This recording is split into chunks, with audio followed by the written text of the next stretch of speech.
Hey, welcome to Strength Side Friday. So this Friday, we got a great question from John P. And basically he's having trouble in motions like the squat, and he's getting an uneven pattern. So he's kind of like sitting to one side, and he thinks that one side is stronger than the other, one side is tighter than the other. He's having some issues here. And this is something that I see a lot in different athletes, and I've encountered this in myself as well.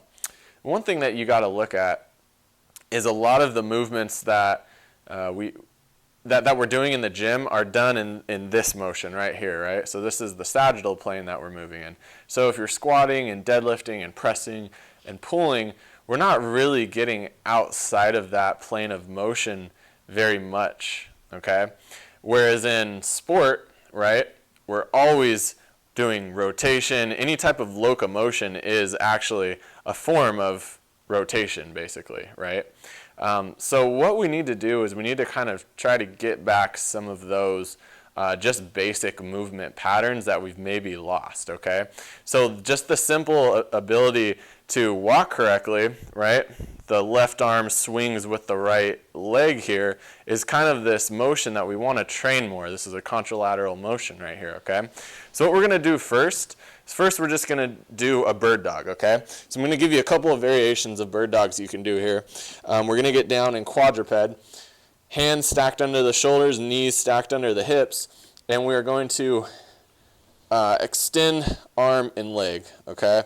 Now we're going to keep nice and braced here. We're braced through the stomach, and we can go ahead and alternate limbs. So we're working on actually getting this good overhead position and getting some hip extension here. So you should feel your butt working, and you should feel the shoulder moving freely here, okay? Now another option that we can do here is we can extend, and then we can come back and kind of bring this elbow and knee together, okay? Out, boom, just like this. It's another variation that we can work on. And then another one that we can do is instead of actually flexing this arm, we can extend it this way, okay? Boom. Okay, so now we're starting to move these limbs together, and we have to be tied together here through the core, all right? Now, second one I'm going to show you is one that I'm a big fan of, and this is just the bear crawl, okay? So we're going to get back down into quadruped position here. We're going to come up, lift the knees just slightly off the ground. We're going to make sure that that back's flat, right? We don't want to be overarched.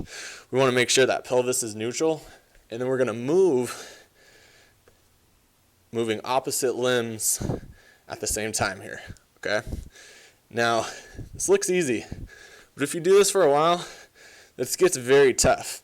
And you're going to be pulling yourself forward with this lat while pushing with this opposite glute muscle, okay? So this is kind of tied together here, this lat to this glute, all right? So we can go forward. We can also crawl backwards.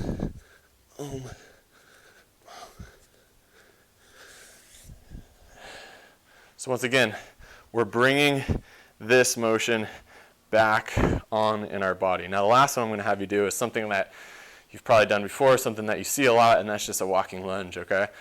But we're actually going to add some arm motion into the walking lunge. So we're going to make this more of like a running walking lunge. So I'm here, I'm going to bring this shoulder up into flexion, and then I'm going to lunge forward, bringing this opposite shoulder up, okay?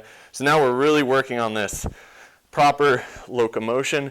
We're getting more recruitment from these core muscles that kind of tie our body together here. And what you'll actually find if you're limited in one way will feel super natural. You'll be like, okay. And then when you get to this other way, you'll feel kind of stuck here, right? Like you can't exactly move as freely as that opposite way. And if that's the case, then you know that you're a little bit more limited in that range, and that's something that you need to work on by doing all these drills. All right, guys, that's the video for today. Those are just some options that you can use to kind of even yourself out if you're having some issues with asymmetrical squat patterns, things like that. If you like the video, go ahead and like the video. We'll see you in the next one.